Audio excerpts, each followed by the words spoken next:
And finally, we're going to look at communities. The Surah of the Cattle, Al-An'am 638, there is not an animal on the earth, nor a being that flies on two wings, but forms communities like you. Speaks about no animal on earth, not a being that flies, and then it says that every one of them is communities like you, and I assume that the Quran is speaking about we humans. Well, in some spiders, when they finish mating, the mother eats the father. Well, I'm glad that my wife didn't eat me.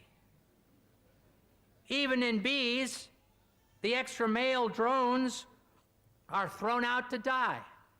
Well, I'm glad also that after we had 4 children, that my wife didn't push me out of the house, too. Finally, the lions. When a lion gets old, a male lion gets old, a young lion comes along and drives him away from his own wives.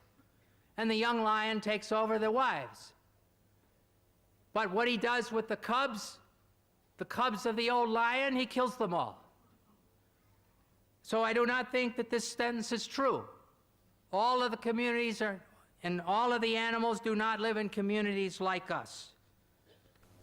Dr. William Campbell raised the point about animal living in community. The Quran says in Surah An'am chapter 6 verse 38, we have created every animal that lives on the earth and every bird that flies in the air to live in communities like you.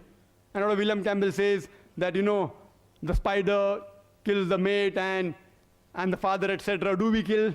And the lion does that, an elephant does that. He's talking about the behavior. The Quran is not referring to behavior. If Dr. William Campbell cannot understand the Quran, that does not mean Quran is wrong. The Quran says they live in communities, talking about the animals and the birds live in groups, in societies, like the human beings. It's not talking about behavior.